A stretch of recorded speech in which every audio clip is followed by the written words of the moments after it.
मुझे हर रोज़ phones, messages और emails आते हैं कि पैंडेमिक के इस संकट के समय में हम अपने आप को कैसे सँभालें, अपने आप को स्ट्रेस फ्री कैसे रखें, किस तरीके से हम अपने काम पे फ़ोकस करें और टेंशन को कम करें।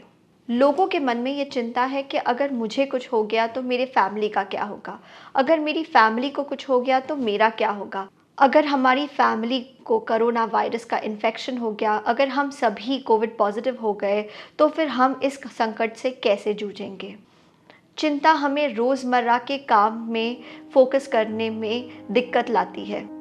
लेकिन इसी पैंडेमिक सिचुएशन में बहुत सारे टफ़ लोग भी तो हैं जो हर रोज़ हॉस्पिटल्स में जाके काम कर रहे हैं, पुलिस स्टेशंस में काम कर रहे हैं, जिनको वर्क फ्रॉम होम नहीं है, लेकिन फिर भी इस संकट के समय में वो अपने घर वालों को पीछे छोड़कर बाहर जा रहे हैं और समाज को संभाल रहे हैं। तो ये टफ़ लोग अपने आप को कैसे संभाल रहे हैं, ये इस संकट के समय में कैसे जूझ रहे हैं। अगर आप इसका विश्लेषण जानना चाहते हैं तो इस वीडियो को आखिर तक देखिए। नमस्कार, मैं मनोवैज्ञानिक डॉक्टर मयूरिका दास विश्वास और स्वागत है आपका योर सर्वाइवल मॉडल में। कोरोना वायरस एक असली बड़ी समस्या है जिसने पूरे दुनिया को घेर रखा है।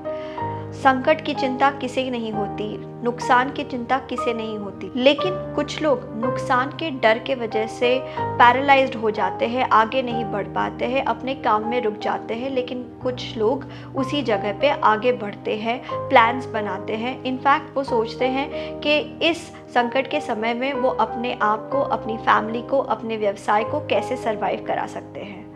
ज़रा जानते हैं कि टफ़ लोगों के अंदर ऐसी कौन सी बात है कि वो संकट के समय से बाहर आ पाते हैं। एक कहावत है कि tough times don't last but tough people do. जो लोग मेंटली स्ट्रांग होते हैं उनके अंदर ये गुण होता है कि वो जानते हैं कि समस्याएं सबको आती है।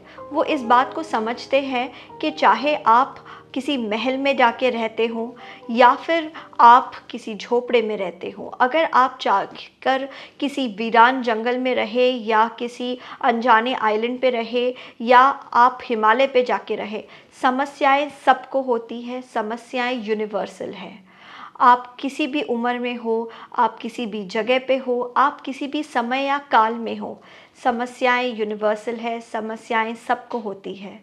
लेकिन जो लोग समझदार होते हैं वो ये ज़िद नहीं करते कि मुझे समस्याएं होनी ही नहीं चाहिए क्योंकि मेरे पास पैसे है या क्योंकि मेरे पास बहुत अच्छे कनेक्शंस है या फिर क्योंकि मैं बहुत ज़्यादा पावरफुल हूँ। जो लोग समझदार होते हैं वो जानते हैं कि समस्याओं को एक्सेप्ट करना है, उनसे लड़ना है और फिर हमें आगे बढ़ना है। इस चीज़ को समझने के लिए हम श्री रतन टाटा का एग्जाम्पल ले सकते हैं। पिछले कई सालों में हमने श्री रतन टाटा जी को अलग अलग समस्याओं से जूझते हुए देखा। कभी उनको अपना प्लांट अगर सिंगूर में सेट करना था तो वहाँ पे जूझते हुए देखा, अपने प्लांट को शिफ्ट करके गुजरात में सेट करना पड़ा, वहाँ पे जूझते हुए देखा। कभी ताज होटल्स के ऊपर अटैक हो गया तो वहाँ पे वो प्रॉब्लम को संभाल रहे थे।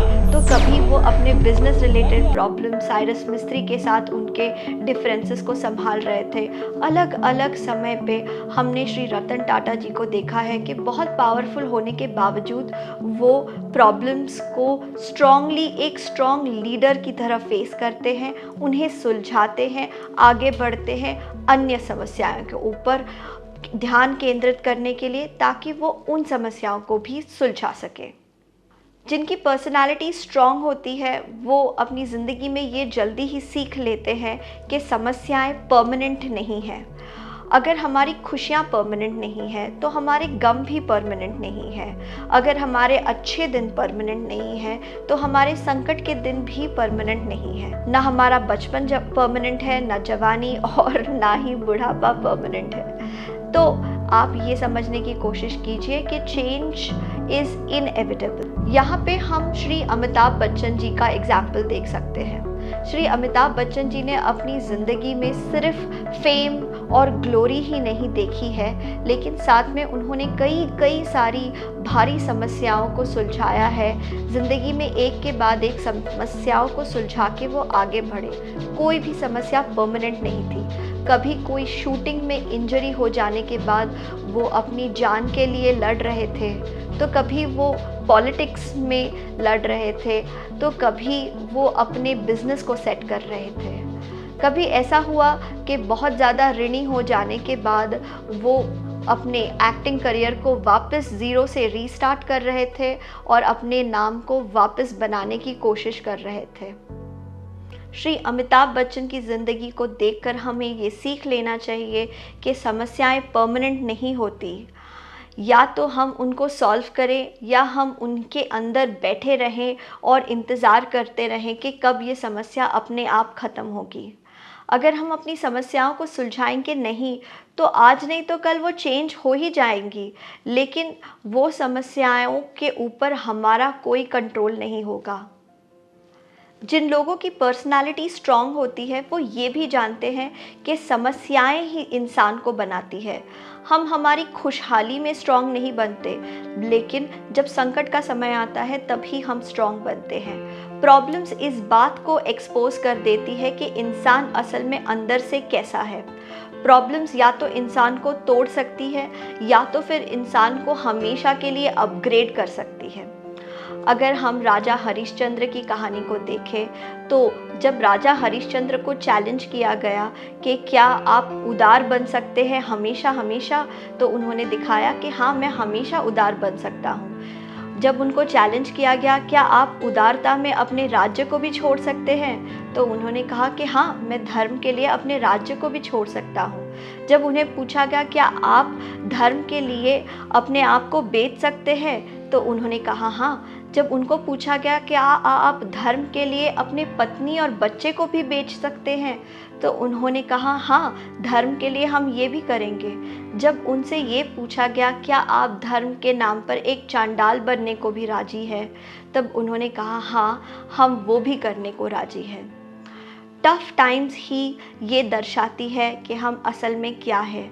ये जो संकट का समय है, या तो फिर ये हमको तोड़ देगा या ये एक्सपोज कर देगा कि हम असल में है क्या चीज़, हम क्या कहते हैं और हम अंदर से क्या है। या तो फिर ये संकट का समय हमें हमेशा के लिए अपग्रेड कर देगा। ये कोरोना वायरस पैंडेमिक हमेशा नहीं रहने वाला, लेकिन इस समय के निकल जाने के बाद बहुत सारे टफ लोग इस दुनिया में तैयार होंगे दुनिया को आगे बढ़ाने के लिए। अब आप ज़रा देखिए कि आज के समय में ऐसे कितने सारे डॉक्टर्स हैं जो संकट के समय में सबका साथ दे रहे हैं, जो वॉरियर्स हैं हमारे टाइम के। मुझे पूरा विश्वास है कि इन डॉक्टर्स और मेडिकल स्टाफ के जो बच्चे होंगे वो आने वाले समय में बहुत ही स्ट्रॉन्ग पर्सनालिटी के लोग बनेंगे, क्योंकि इन बच्चों ने देखा होगा कि इनके पेरेंट्स ने कितने सारे टफ डिसीजंस लिए हैं टफ टाइम्स में। मैं सल्यूट करती हूँ उन सारे डॉक्टर्स को, उन सारे मेडिकल स्टाफ को, उन सारे आपातकालीन स्थिति में काम करने वाले लोगों को जो हमारे समाज को संभाल के रखे हुए हैं। अगर आपको ये वीडियो पसंद आया है तो लाइक, शेयर, कमेंट कीजिए कि आपको क्या लगता है कि हम इस पैंडेमिक के समय में एक दूसरे को कैसे सपोर्ट कर सकते हैं। आपके मूल्यवान समय के लिए धन्यवाद। অনেক বড় সেন্টেন্স হয়ে গেছে।